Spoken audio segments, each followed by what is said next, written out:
ያላገር ሃይቆም ጸንቶ ቤት ያለማገር መሰረታችን ኢትዮጵያ በየ5 ዓመቱ የምታደርገው ጠቅላላ ምርጫም ግንቦት 24 2018 ዓ.ም ለ7ኛ ጊዜ ተካሂዷል። የኢትዮጵያ ብሔራዊ ምርጫ ቦርድ ለቀጣይ 5 ዓመታት ሀገር የሚመራ አብላጫ ድምጽ ያገኘውን ፓርቲም ይፋ አድርጓል። በዚህ ዝግጅት የምርጫ ሂደቱ በፖለቲካ ፓርቲ ተወካዮች እይታ ምን እንደሚመስል፣ የህዝብ ይሁንታ አግኝተው በክልልና በተወካዮች ምክር ቤት ውክልና ያገኙ ተወካዮች የህዝብ ድምጽ በመሆን ረገድ ያላቸው ኃላፊነት፣ በጋራ ጉዳዮች ላይ በጋራ ለመስራት ያላቸው ቁርጠኝነትናም ሌሎች ጉዳዮች ላይ ያላቸውን ሐሳብ ወደ እናንተ እናደርሳለን። አብራችሁን ቆዩ። ያለኛ እኛም ያላገር ሃይቆም ጸንቶ ቤት ያለማገር መሰረታችን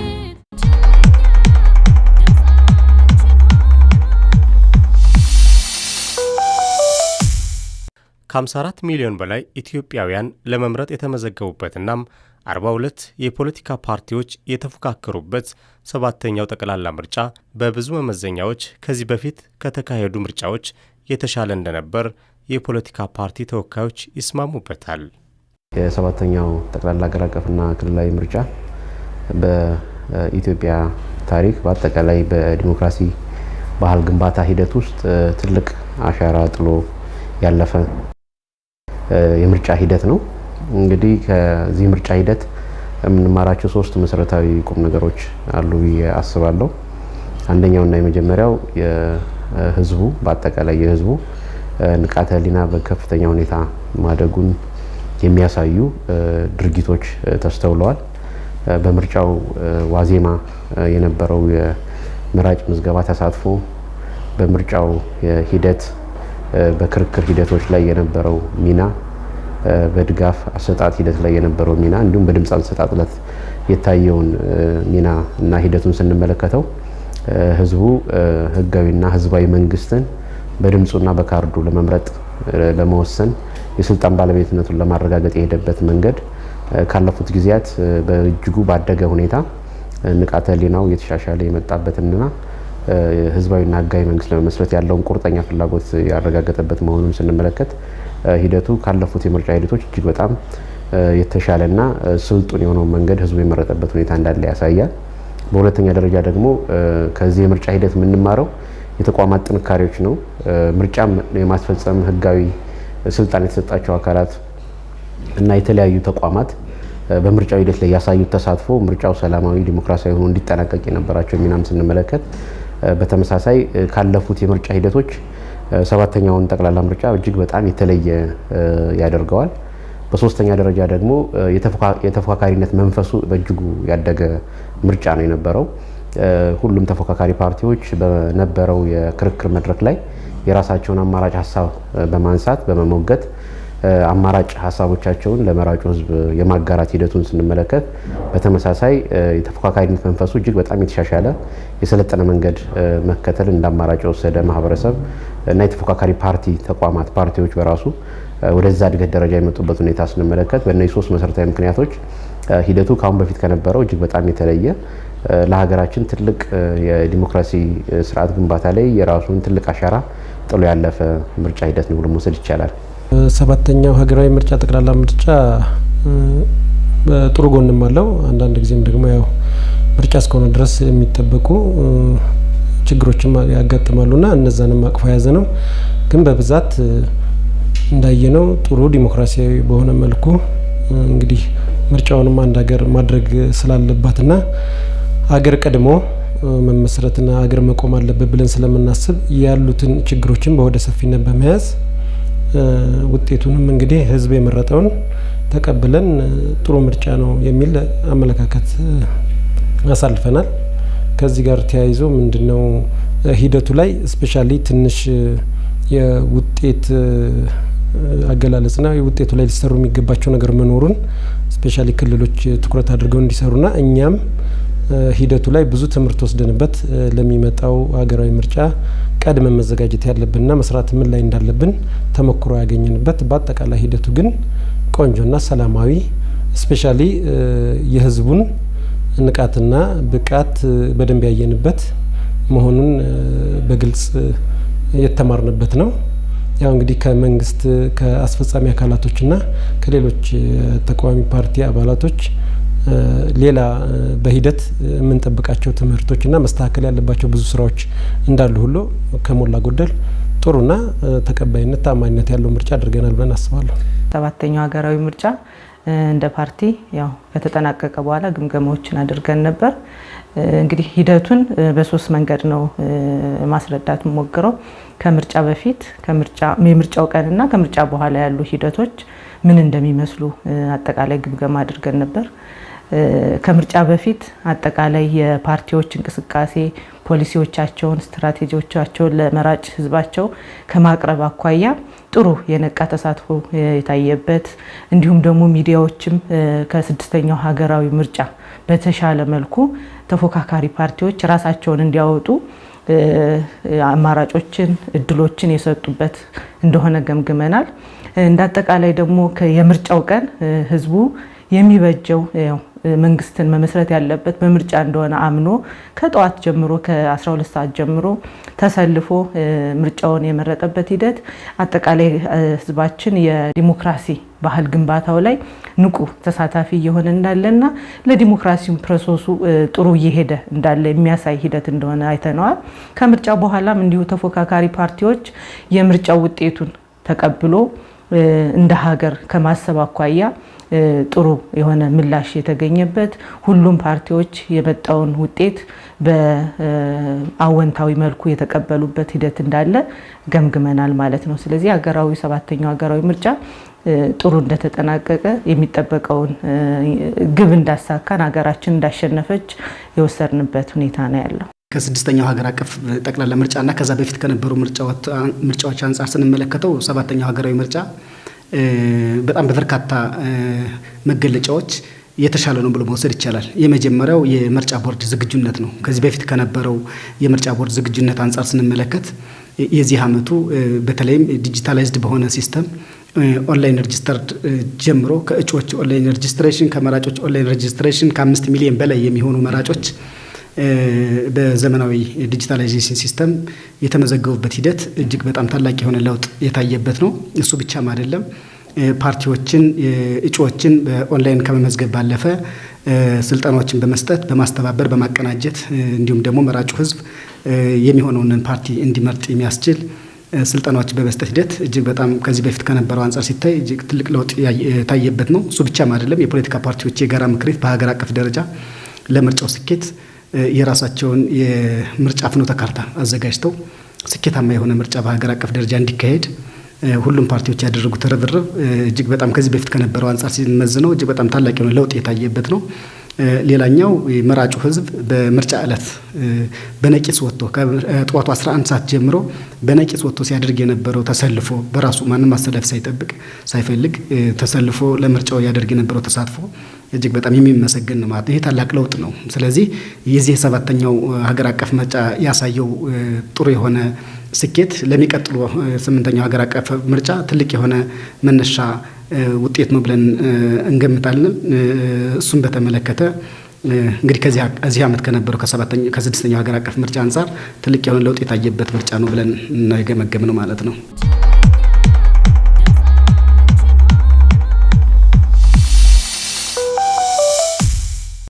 የኢትዮጵያ ብሔራዊ ምርጫ ቦርድ ይፋ ባደረገው ውጤት መሰረት ከፍተኛ የህዝብ ድምፅ አግኝተው በክልልም ሆነ በህዝብ ተወካዮች ምክር ቤት የህዝብ ውክልና ያገኙ የፖለቲካ ፓርቲ ተወካዮችም ሆኑ የግል እጩዎች ተለይተዋል። ተመራጮች ያገኙትን እድል በመጠቀም ለወከላቸው ህዝብ ድምፅ ለመሆን ለቀጣይ 5 ዓመት ትልቅ ኃላፊነት ተጥሎባቸዋል። እንግዲህ የተፎካካሪ ፓርቲዎች ይዘው የሚነሱት ሀሳብ የህዝብን ድምፅ ሆኖ የማገልገል ነው። ስለዚህ እንግዲህ ውክልና ያገኙ ሁሉም ፓርቲዎች ብልጽግናን ጨምሮ ህዝባዊ ውክልና ከፓርቲ በላይ ነው የሚል እምነት ይዘው መንቀሳቀስ አለባቸው ብዬ አስባለሁ፣ አምናለሁ። ይሄ ማለት ምንድነው?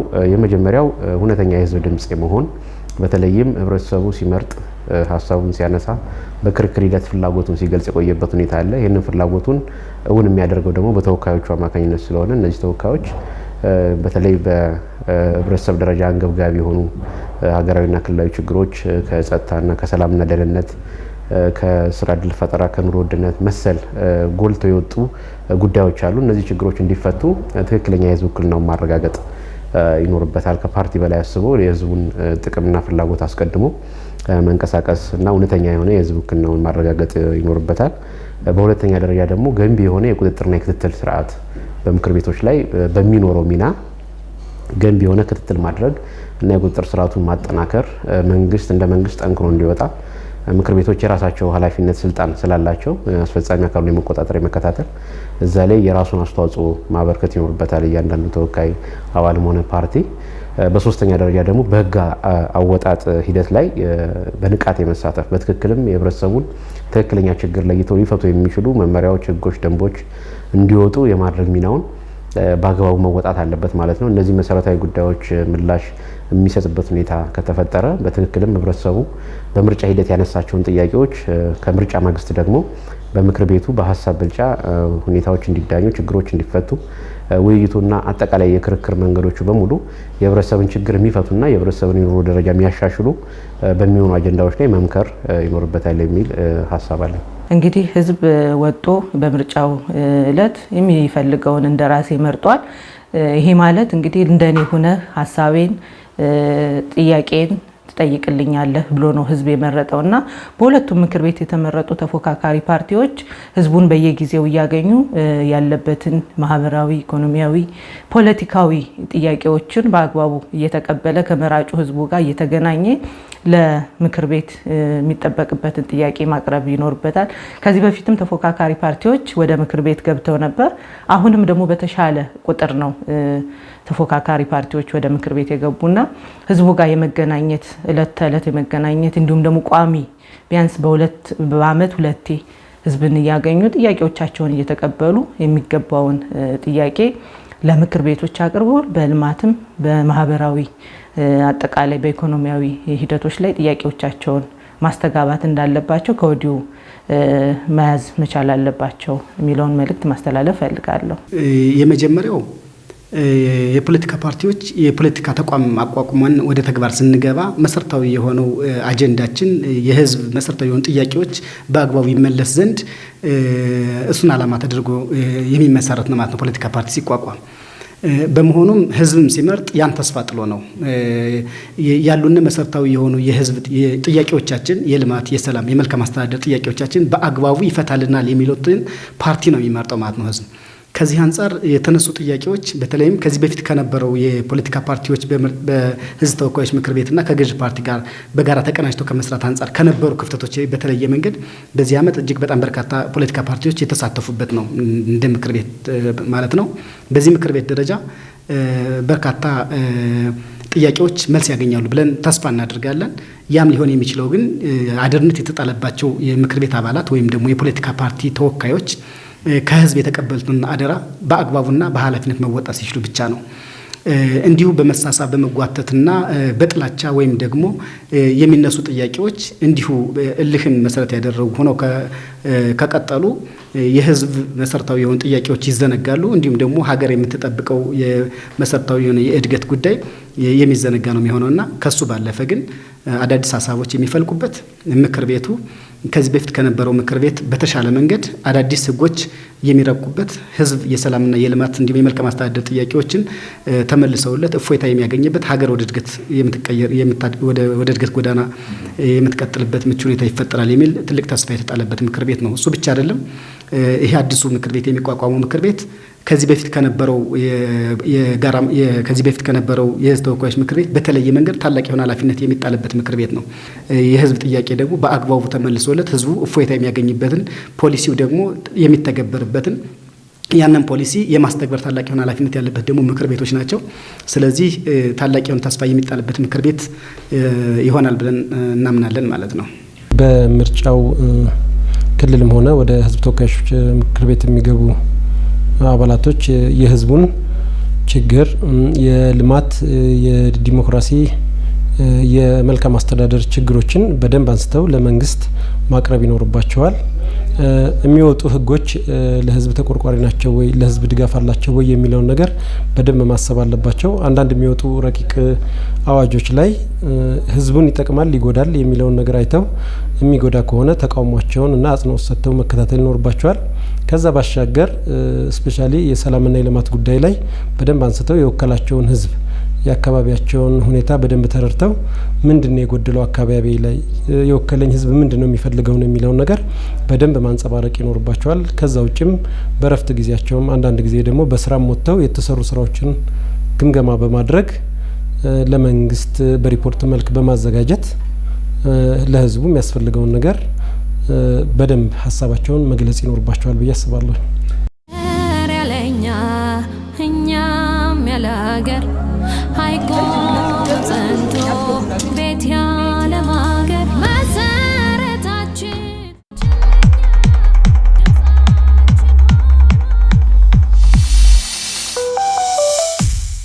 በሰባተኛው ጠቅላላ ምርጫ በህዝብ ተወካዮች ምክር ቤት 17 የፖለቲካ ፓርቲዎች ውክልና አግኝተዋል። 8 የግል እጩዎች እንዲሁ በህዝብ ተወካዮች ምክር ቤት ተካተዋል።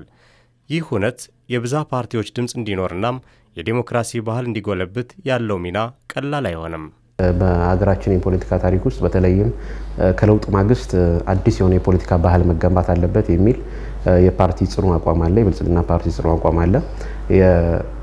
አዲስ የፖለቲካ ባህልን ገንባ ስንል ደግሞ በወሳኝነት አማራጭ ሀሳቦች የሚቀርቡበት፣ ነፃ ውይይት የሚካሄድበት፣ ነፃ ክርክር የሚካሄድበትና ከዛ ተነስቶ ደግሞ አብላጫ የህብረተሰብ ድጋፍ ያለው ሀሳብ ብልጫ ወስዶ ውሳኔ የሚሆንበት ሁኔታ እንዲፈጠር ሰፋፊ ስራዎች ሲሰሩ ቆይተዋል። በዚህ በሰባተኛው ጠቅላላ ምርጫም ለማየት እንደሞከር ነው ለምሳሌ በአማራ ክልል ብቻ 23 የሚሆኑ ፓርቲዎች በሁሉም የክልልና የፓርላማ ወንበሮች ላይ ውድድር ፉክክር አድርገዋል። በእያንዳንዱ አካባቢዎች ላይ ተፎካካሪዎች የነበሩበት ሁኔታ አለ። ስለዚህ በምርጫው ሂደት ላይ በነበረው በምርጫው ዋዜማ ላይ ይሄ የተፎካካሪዎች ተሳትፎ ከፍተኛ የሆነ ቁጥር ያለው የተፎካካሪ ፓርቲዎች ተሳትፎ ብዝሃ ሀሳብ እንዲኖር እድል የሰጠበት ሁኔታ ነው የነበረው። አሁን ደግሞ በታሪክ በአማራ ክልል ታሪክ ታይቶ በማይታወቅ መልኩ በጣም ሰፊ ቁጥር ያላቸው ፓርቲዎች የክልል ምክር ቤት አባል የሆኑበት ሁኔታ ተፈጥሯል። ከ8 ከ9 በላይ የሚሆኑ ፓርቲዎች ይቀላቀላሉ ማለት ነው ወደ ክልል ምክር ቤት በህዝብ ድምጽ መሰረት። ስለዚህ ይሄ ደግሞ የመጀመሪያው ጉዳይ ምንድነው ብዝሃ ሀሳብ እንዲኖር እድል ይፈጥራል። ይሄ ምንድነው ብዝሃ ሀሳብ የተለያዩ ሀሳብ አማራጮች ሊቀርቡ ይችላሉ። በእነዚህ ሀሳብ አማራጮች ላይ የሚደረጉ ክርክሮች በሙሉ የህብረተሰብን ጥቅም የሚያረጋግጡ ስለሆነ ለብዝሃ ሀሳብ እድል የሚሰጥበት ሁኔታ ይፈጥራል። በሁለተኛ ደረጃ ደግሞ የዲሞክራሲ ባህል እንዲያድግ አማራጭ ሀሳቦች የመደመጥ እድል እንዲኖራቸው ያደርጋል። በእነዚህ አማራጮች ሀሳቦች ላይ ተመስርተው የሚካሄዱ ክርክሮች ደግሞ በሀሳብ ብልጫ ስልጣን የሚገኝበትን አውድ እያመቻቸ አሁን የምናያቸውን የጦርነት ግጭትና አላስፈላጊ ሁኔታዎች በሙሉ በሀሳብ ብቻ የሚዳኙበትን የፖለቲካ አውድ ይፈጥራል። ስለሆነም አዲስ የሆነ የፖለቲካ ባህልን ገንባ ብለን የጀመርነው ስራ በትክክልም ፍሬ ያፈራበት አመት ነው። ይሄ ሰባተኛው ጠቅላላ ምርጫ አዲስ የሆነ የፖለቲካ ባህል ለመገንባት የተቀመጡ ስትራቴጂዎች፣ ሀሳቦች፣ ንድፈ ሀሳቦች ወደ ተግባር የተለወጡበትና አፋውቶ መናገር የጀመሩበት ጊዜ ነው ብሎ መውሰድ ይቻላል። በሶስተኛ ደረጃ የውሳኔ ጥራት እንዲጨምር ያደርጋል። እነዚህ አማራጭ ሀሳቦች በምክር ቤት ውስጥ በሚኖሩበት ጊዜ የሚወሰኑ ውሳኔዎች በሙሉ በሀሳቦች ተፎካክረው ሀሳቦች ተወዳድረው የሚካሄድ በመሆኑ ምክንያት የሚሰጡ ውሳኔዎች ደግሞ ጥራታቸው እያደገ ይመጣል። በምክር ቤት የሚሰጠው ውሳኔ ደግሞ ጥራቱ አደገ ማለት የህብረተሰብ ተጠቃሚነትን ከማረጋገጥ አንጻር ትልቅ እንድምታ ስላለው ውሳኔ የመስጠት ጥራቱ እያደገ የሚመጣበትን እድል ይፈጥራል ማለት ነው። ስለሆነም በእነዚህ መሰረታዊ ምክንያቶች አሁን የተፈጠረው ብዝሃ ሀሳብ እንዲመጣ የማድረግ የዲሞክራሲ ባህል እንዲጎለብት የማድረግና ውሳኔ የመስጠት ጥራት እያደገ እንዲመጣ በማድረግ በኩል ትልቅ ሚና ያለው ምክር ቤት ነው እየተመሰረተ ያለው። ስለሆነም ይህንን እድል ፈጥሮናል። ሰባተኛው ጠቅላላ ምርጫ በጣም በርከት ያሉ ፓርቲዎች የተሳተፉበት ስለሆነ ማለት ነው። የብዝሃ ፓርቲ መኖሩ የዲሞክራሲያዊ ስርዓትን ምህዳሩን በደንብ እንዲሰፋ ያደርገዋል። ፓርቲዎች የራሳቸው የሆነ አማራጭ ፖሊሲዎች፣ እሳቤዎች ስላላቸው ያንን ለህዝብ ጥቅም የሚውልበትን መንገድ በጋራ መፈለግ ይችላሉ። ከዛ በተጨማሪ መንግስትን ተጠያቂያዊነት፣ ሚዛናዊነት እንዲኖር በደንብ ሰፋ አድርገው መናገርና የህዝብ ሹመኞች የሚሰሩት ስራ ላይ ያሉትን ጉድለቶችና ክፍተቶችን ለመመርመር ይጠቅማል ብዬ አስባለሁ። ከዛ ባለፈ ብዙሃን ፓርቲ መኖሩ በግጭት ሳይሆን በሰከነና ሰላማዊ በሆነ መልኩ ቁጭ ብለው የሀሳብ ልውውጥ በማድረግ አብረው ስራ ላይ በመሳተፍ ከዚህ በፊት የተለመደ የነበረውን የአንድ ፓርቲ የበላይነት ወይም ደግሞ የሞኖፖል ስርዓት እንዳይኖር በደንብ አድርገው ተነጋግረው በሀሳብ በላይነት እንዲያምኑና አገራችንንም የሚያሻግር ስርዓት ነው ብዬ አስባለሁ። የዲሞክራሲ ስርዓቱ ያው እንግዲህ በሂደት እየጎለበተ ይመጣ ነው፣ በአንድ ጊዜ የሚቀየር ነው ብለን ስለምናስብ እዛ ላይ ያሉ የሀሳብ ግጭቶችን ሰላማዊ በሆነ መልኩ ቁጭ ብሎ በመነጋገር ለህዝብ የሚጠቅመውንና ዲሞክራሲ ስርዓቱን በምን አይነት መልኩ እናስኪድ ብለው የአንድ ፓርቲ ብቻ አላማና ሀሳብ ሳይሆን ከብዙሃን ፓርቲ የተውጣጣ ሀሳብ ይዘው ለህዝቡ የሚጠቅመውን ነገር በዲሞክራሲያዊ መንገድ በሀሳብ ልዩነትን በመቀበል የቱ ይሻላል የቱ ያሻግራል የሚለውን በመወያየት ለህዝቡ የተሻለ ጥቅም እንዲኖር ያደርጋሉ ብዬ አስባለሁ። ዲሞክራሲ እጅግ በጣም ሰፊ የሆነ ማህበረሰብ በግንዛቤ ደረጃ በለውጥ ላለ ማህበረሰብ ሊተገበር የሚችል ነው። ዲሞክራሲ ደግሞ ልቅ ሊሆን አይገባውም። ዲሞክራሲ ልጓም ሊኖረው ይገባል። ዲሞክራሲ እንዲሁ ልቅ በሆነ ወቅት ማህበረሰብን በአግባቡ ሊጠቀሙ ይችላል ተብሎ ስለማይታሰብ የዲሞክራሲ ስርዓቱ ልምምድ በመንግስት በኩል እጅግ በጣም ታላቅ የሆነ ተቀባይነት ያለው ነው። የተለያዩ ሀሳብ ያላቸው አካላቶች ወደ ምክር ቤት እንዲገቡ፣ አቅም ያላቸው አካላቶች ወደ ምክር ቤት እንዲገቡ እና ደግሞ ምክር ቤቱ በአቅም ባላቸው መሪዎች ስብስብ የተገነባ ለሀገር ታላቅ የሆነ ኃላፊነት የሚጣልባቸው ግለሰቦች እና መሪዎች በጋራ ሀገር እንገንባ የሚለው ጥሪ እጅግ በጣም ታላቅ የሆነ ሀገራዊ ጥሪ ነው። ከዚህ አንጻር የተጣለባቸውን ኃላፊነት የመወጣትና ሀደርነትን ተቀብሎ የሮሮ መሰሚያና እንዲሁም ደግሞ የብሶት መቀባበያ መድረክ ሳይሆን አዳዲስ ሀሳቦች እየመነጩ አዳዲስ ፖሊሲዎች ዲቨሎፕ እየተደረጉ ለማህበረሰብ ተደራሽ የሚሆንበት ምቹ ሁኔታ መፈጠር መቻል አለበት የሚል ታላቅ የሆነ ተስፋ የሚጣልበት ምክር ቤት ነው ብለን እናምናለን ማለት ነው። እንደ አጋጣሚ ሆኖ እኔ የስድስተኛው ሀገራዊ ምርጫ ላይም ተሳትፌ የምክር ቤት አባል ስለነበርኩ አውቀዋለሁ ምን ያህል ፓርቲዎች እንደነበሩ። አሁን ደግሞ በሰባተኛው ሀገራዊ ምርጫ የምርጫ ቦርድ ይፋ ያደረገው ውጤት በርካታ የሆኑ ተፎካካሪ ፓርቲዎች ወደ ምክር ቤት እንደገቡ የታየበት ሁኔታ አለ። ይሄ የሚያሳየው እንግዲህ ሀገራችን በዲሞክራሲ ባህል ግንባታ ሂደት አፋጣኝ የሆነ ለውጥ እያመጣች መሆኑን የሚያሳይ ሂደት ነውና በተለይ በዲሞክራሲ ግንባታ ላይ ትልቅ ፋይዳ አለው። ዲሞክራሲ በአንድ ቀን የሚገነባ ነገር አይደለም። ፕሮሰስ አለው፣ ሂደት አለው። ስለዚህ ያን ሂደት በጥሩ ሁኔታ እየተከተልን እንዳለ የሚያሳይ ነገር አይቼበታለሁ።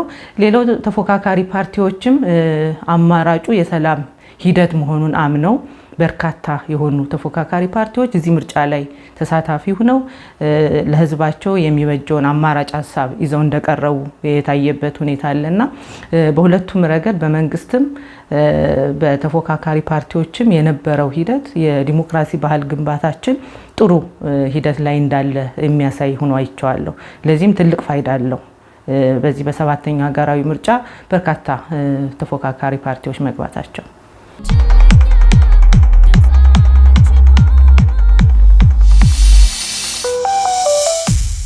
በምርጫ ሂደት አብላጫ ድምፅ ያገኘው የፖለቲካ ፓርቲ መንግስት ይመሰርታል።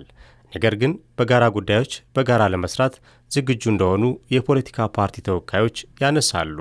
በቀጣይ ከተፎካካሪ ፓርቲዎች ጋር በጋራ በምክር ቤቱም በሚካሄዱ ውይይቶች ላይ ተሳትፏቸው እንዲያድግ ይፈለጋል። ምክንያቱም እነዚህ አማራጭ ሀሳቦች እንዲጎለብቱና የዲሞክራሲ ባህል እንዲያድግ ነው ሰፊ ስራ እየተሰራ ያለው። እንደ ፓርቲም ካሁን በፊት ሲደረጉ እንደነበረው እና በላቀና በተሻለ ደረጃ ፓርቲዎች የላቀ እና የተደራጀ ተሳትፎ እንዲያደርጉ እድል የሚያገኙበት መድረክ ነው የሚፈጠረው። ይሄ ተጠናክሮ የሚቀጥልበት ሁኔታ ይኖራል። እኛም እንግዲህ በቅርቡ በስልጣን በተሰጠው አካል በተገለጸው መሰረት አብላጫ ወንበር ያገኘው ፓርቲ ግልጽ ሆኗል።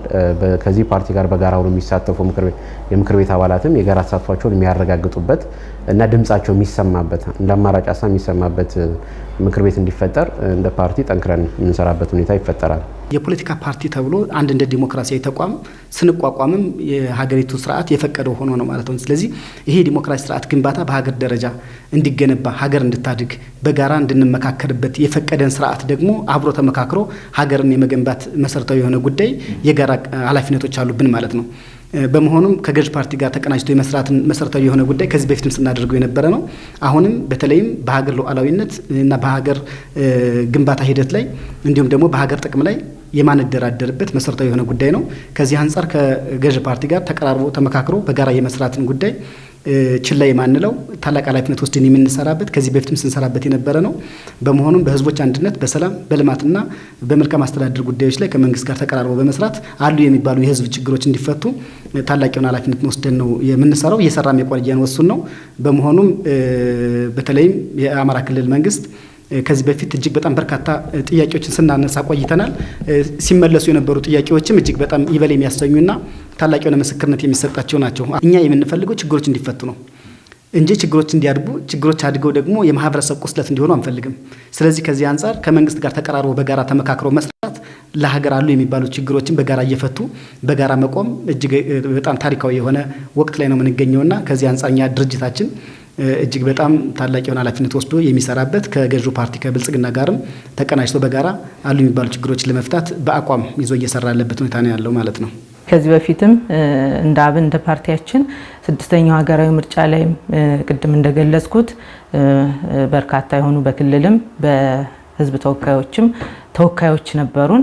እንዲሁም ደግሞ በካቢኔም በፌዴራልም በክልልም የካቢኔ አባሎች የኛ አመራሮች አሉና አዲሳችን አይደለም። ከመንግስት ጋር ከሚመረጠው መንግስት ጋር አብሮ በመስራት ረገድ አሁንም በዛ በተሻለ በፊት ከነበረን ተሞክሮ በተሻለ መልኩ ለህዝባችን በሚጠቅሙ ጉዳዮች ላይ በጋራ ለመስራት በጣም ቁርጠኛ ሆነን የተነሳንበት ሁኔታ አለ። ከአለፈው ከነበረው ሂደት የተሻሻሉ ነገሮችን ይዘን ህዝባችን ሰላማዊ የሆነ እንቅስቃሴዎች እንዲኖሩት በማህበራዊም በኢኮኖሚያዊም የተሻለ ነገር ሀገራችን መንገዷን እንድታስተካክል በዛ በልኩ ጥሩ የሆነ ተሳትፎ ይኖረናል ብለን እናስባለን። ለዛም ዝግጁ ነን።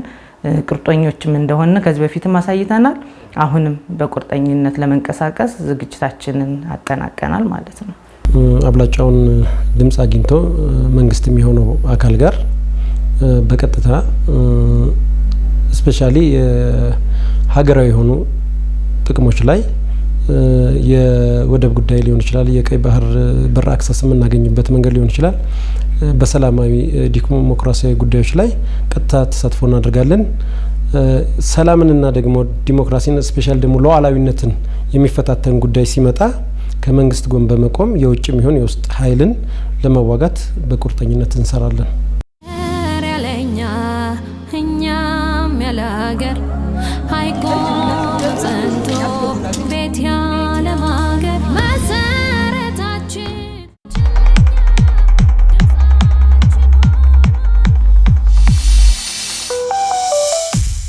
ከምርጫ ማግስት በምርጫ ሂደት የፖለቲካ ፓርቲዎች በጋራ ሀገራዊ ጉዳዮች ላይ በጋራ የሚመክሩባቸው አደረጃጀቶች በዘላቂነት መቀጠል እንዳለባቸው በትኩረት ሊሰራ እንደሚገባም የፖለቲካ ፓርቲ ተወካዮች አንስተዋል።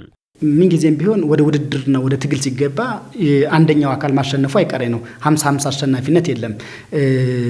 ይኑርም ከተባለ ዊን ዊን ምናስቀድመው ጉዳይ ሊኖር ይገባል ማለት ነው። አሁን ምርጫ ብቻውን የሀገር እድገት መሰረት ሊሆን አይችልም። ምርጫው አንድ ሚንስ ነው ሊሆን የሚችለው፣ ለሀገር እድገት አንድ ቱል ነው ሊሆን የሚችለው።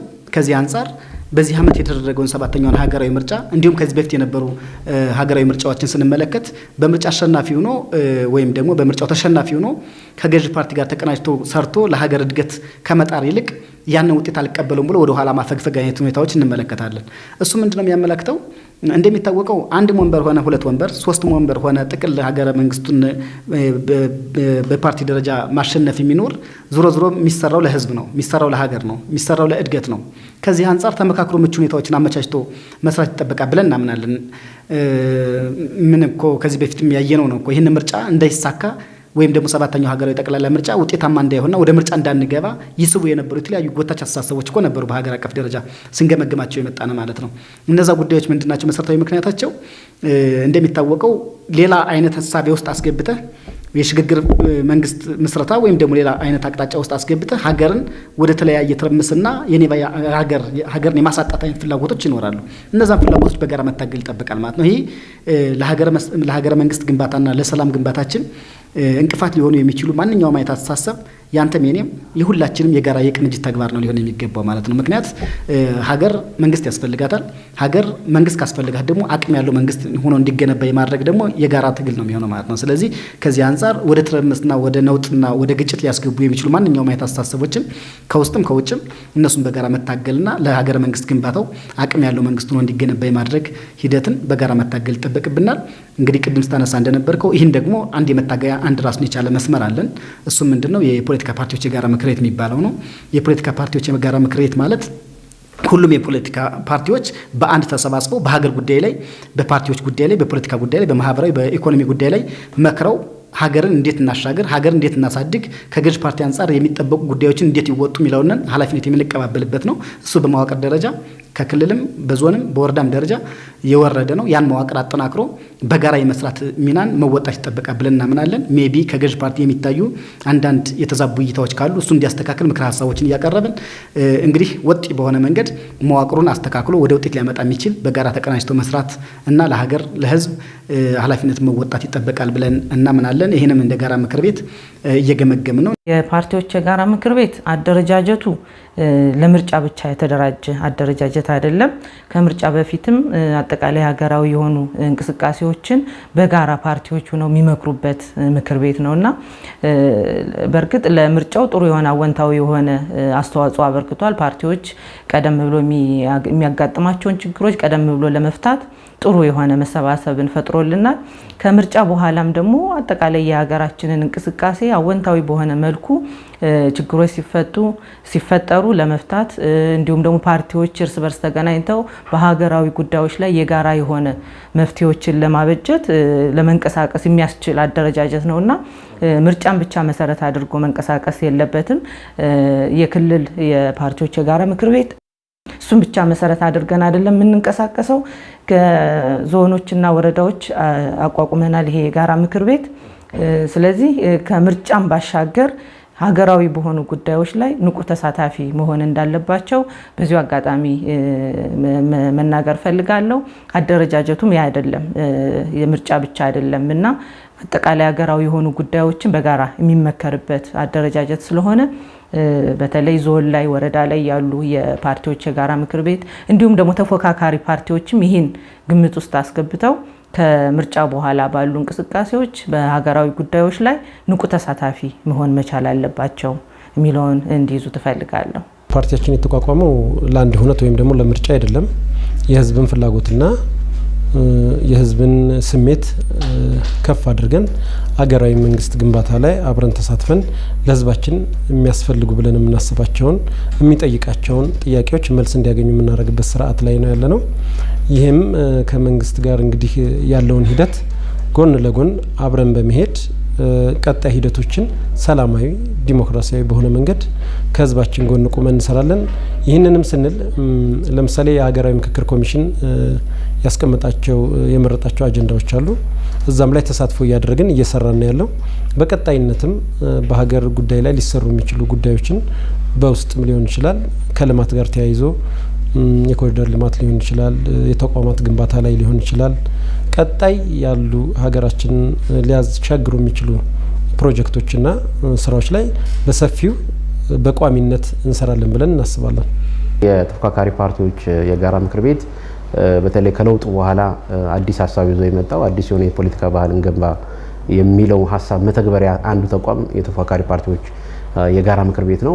ይሄ የጋራ ምክር ቤት በዓላማ ደረጃ ይዞ የተነሳው ጉዳይ ምንድነው? የትብብርና የፉክክር ሚዛንን ጠብቆ የሚሰራ ተቋም ነው። የትብብር በምንልበት ጊዜ ከምርጫ ውጭ ባሉ አመታት ከመንግስት ጋር በጋራ መስራት ይኖርበታል። በተለይ የጋራ መጫወቻ ሜዳ በሆነው በሰላም ጉዳይ ላይ፣ በልማት ጉዳይ ላይ፣ በህብረተሰብ ተጠቃሚነት ጉዳይ ላይ በጋራ የሚሰሩበት እድል እንዲፈጠር ነው የጋራ ምክር ቤት ተቋም እንደ ተቋም የተደራጀው። በምርጫ ወቅት ደግሞ የፉክክር የሚፎካከሩበት ነው። ፓርቲዎች በሀሳብ የሚፎካከሩበት ነው። ስለሆነም ከምርጫ ማግስት የምንሰራው ዋናው ስራ እነዚህ የተፎካካሪ ፓርቲዎች የጋራ ምክር ቤት ከክልል ጀምሮ እስከ ወረዳ ድረስ ተደራጅተው ስራ እየሰሩ ያሉበት ሁኔታ አለ።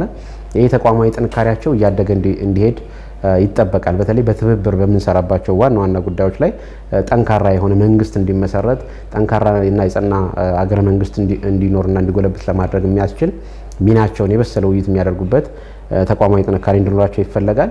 በሁለተኛ ደረጃ እነዚህ የተፎካካሪ ፓርቲዎች የጋራ ምክር ቤት ከምርጫ በኋላም ቢሆን ስትራቴጂክ በሆኑ አጀንዳዎች ላይ በህብረተሰብ ጋራ ፍላጎትና ተጠቃሚነት ላይ እንዲመክሩ ጠንካራ ስራዎች እንሰራለን። በሶስተኛ ደረጃ ደግሞ በአጠቃላይ አሁንም ቢሆን አማራጭ ሀሳቦች የሚደመጡበት አንደኛው መድረክ ነው እንዲያገለግል። ምክንያቱም ወደ ምክር ቤት የመሳተፍ እድል የሌላቸው ያላገኙ የተፎካካሪ ፓርቲዎች በዚህ የጋራ ምክር ቤት ላይ ሀሳባቸው እንዲደመጥ ይፈለጋል። ስለሆነም እነዚህ ነገሮች ደምረን ወስደን ለዲሞክራሲ ባህል ግንባታ ማደግና መጎልበት የተፎካካሪ ፓርቲዎች እጅግ በጣም አስፈላጊ ናቸው።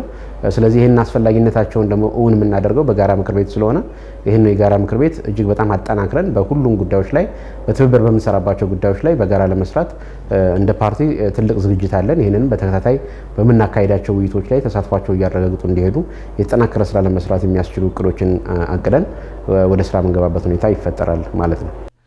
በሰባተኛው ጠቅላላ ምርጫ በመራጭነት ከተመዘገቡ 54 ሚሊዮን በላይ ኢትዮጵያውያን 94 በመቶዎቹ ድምፅ የሰጡ ሲሆን የኢትዮጵያ ብሔራዊ ምርጫ ቦርድ ይፋ ባደረገው መሰረት ብልጽግና ፓርቲ 438 መቀመጫዎችን በማሸነፍ አብላጫ ድምፅ አግኝቷል።